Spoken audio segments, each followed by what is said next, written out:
Кыргыз адабияты 9 класс. Саламатсыңарбы, урматтуу окуучулар? Бүгүнкү сабакка даярбызбы? Маанайыңар жакшыбы? Анда эмесе бүгүнкү сабагыбызды баштайбыз. Бүгүн 5 айынын 16-сы. Балдар, бүгүнкү сабакта биз силер менен кыргыз элине аттын кашкасындай таанымал кыргыз поэзиясында ополтоодой орду бар, Кудайга 1000 мертебе калп айтса да, ырына 1 мертебе калп айта албаган улуу акыныбыз Алкул Осмоновдун «Ким болду экен» поэмасы тууралуу болмокчу. Балдар, бүгүнкү сабакта акындын «Ким болду экен» поэмасынын мазмуну менен кеңири таанышып, каармандарга мүнөздөмө берүүгө үйрөнөсүңөр. Ошондой эле чыгарманы акыл эс менен кабыл алып, көркөм адабиятка болгон кызыгууңарды арттырып, сүйлөө маданиятыңарды өстүрөсүңөр. Чыгармаларды билүү менен ата журтту сүйүүгө, мекенчилдикке, сабырдуулукка тарбияланасыңар. Урматтуу окуучулар, биз мурунку сабактарда Алкул Осмоновдун өмүр баяны, ошондой эле анын көптөгөн чыгармалары менен таанышканбыз. Азыр биз ажы бок схемасы аркылуу өткөн сабактарга чегинүү жасап көрсөк. Аты Алыкул, теги Осмон уулу. Келип чыгышы 1915 жылы 21 мартта Панфилов районундагы Каптал Арык айылында туулган. Заты акын, пайдасы кыргыз элине көптөгөн чыгармаларын арнады. Туңгуч чыгармасы Кызыл жүк аттуулары ал 1930 жылы жарыкка чыккан. Туңгуч жыйнагы Таңдагы ырлар жыйнагы ал 1935 жылы жарык көргөн. Жоготуулары ата-энесинен эрте ажырашы, кургак учук оорусу менен ооруп калышы, сүйүктүүсү Айдайдан кол үзүшү, кызы Чыпардын казы болушу, жары Зейнеп менен ажырашуусу, казы болушу. Акын 1950 жылы 12 декабрда каза болгон. Балдар, мына ошентип биз ажыбок аркылуу Алкул Осмонов тууралуу маалыматтарды эске салып алдык. Анда эмесе Алкул Осмоновдун «Ким болду экен» поэмасынан кээ учуун баштасак. «Ким болду экен» поэмасы Алыкулга таандык басмырттык менен тоо этегиндеги кадресе бир кыштактын келбетин тарткан муңайым сүрөттөөдөн башталат. Ар кандай поэманы баштоодо акындын бир өзгөчөлүгү бар.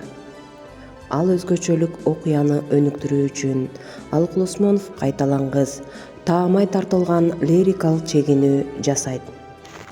«Ким болду экен» поэмасында да акын ошол салтынан танбайт. Кайыңды айылындагы Көкбел колхозунда турган 2 жаш адам мүнөздөлөт. Аларды сүрөттөөдө да автор көп сөз коротпойт.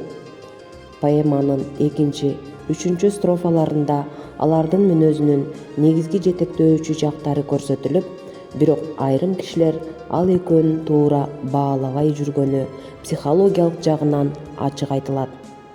Эч кимди карап күлбөгөн Сонун деген кызды жеңелери кери тергеп күлбөс атантса, көп жерден көңүлү калган жеңелери Бактыбекти Баркалбас атантат.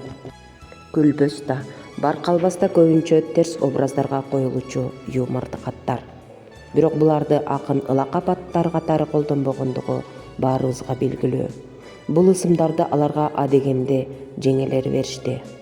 Бул акындын сүрөттөөсү боюнча сонун, сыналган, сынга толгон, бойго жеткен, буралган жаш кыз.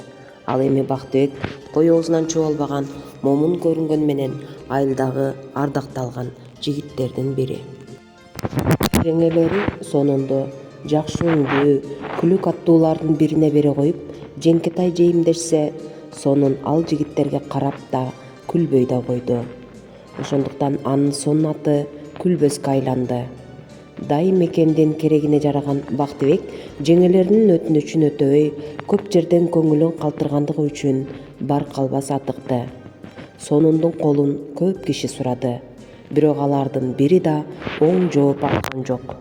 Баркалбас да көп катары кызга өз оюн билдирди, бирок сен эмес сельсоветке да жок деп койдум дегенден башка жооп ала албады. Акын Баркалбас жүргөн согуш майданын өтө кыска сүрөттөйт. Көкбелдиктер жоокерлерге белек жөнөтүшөт.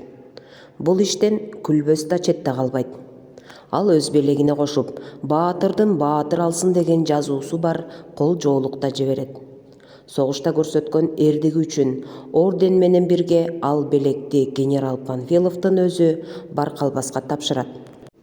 Белгисиз кыздан белек алганына Баркалбас да таң калат. Анткени белек жиберген кыз өз айылынан экен. Бирок ал Асанова Сонун деген кызды такыр билчү эмес. Жигиттин башынан бул ким болду экен деген суроо такыр кетпей койду. Эмнеси болсо да бул белек жиберген кызга ышкызы түшүп, ага бараарын билдирип кат жазды. Бактыбектин каты сонун ойлогондой болуп чыкты. Айрыкча каттагы «мен барам, көткүнсекет» деген сөздү 1000 кайталап окуду. Ошентип арадан 1,5 жыл өтүп, Бактыбек 4-чү ирет жаралангандан кийин буту аксап, бир колунан ажырап үйүнө кайтты. Айылына келгенден кийин көп өтпөй Бактыбек Сонду издеп табууга жөнөдү. Анын дарегин билиш үчүн Күлбөс кызга барат. Анда барса төрдө кош жаздыкты чыканактап, баягы бизге тааныш кызыл бет сельсоветтин секретары жатыптыр. Кыргыз мүнөзүнө ылайык меймандостук менен Күлбөс кыз каадасын сактап, аны жылуу жумшак кабыл алат.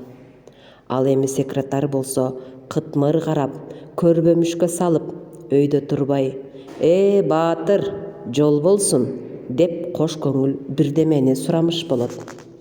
Арине, акыйкат менен чындыктын жеңиши дайыма татаал. Күлбөстүн сонун кыз, ал эми Баркалбастын Бактыбек баатыр экени да дал ошондой белгилүү, белгисиз түшүнүктөрдөн кийин ачык болуп чыга келет. Акыры алар баш кошуп, жекече бактылуу турмуш курушат. Поэманын бар болгон сюжети балдар мына ушул. Бирок анда канчалык чыныгы поэзия, ажайып, азем дүйнө жатат. Анткени анда карапайым эле турмуштук окуялар керемет чеберчиликте сүрөттөлүп, бирин бири тереңден сүйүшкөн эки жаштын кадырес эле мамилелери жогорку көркөмдүктө жалпылаштырылат.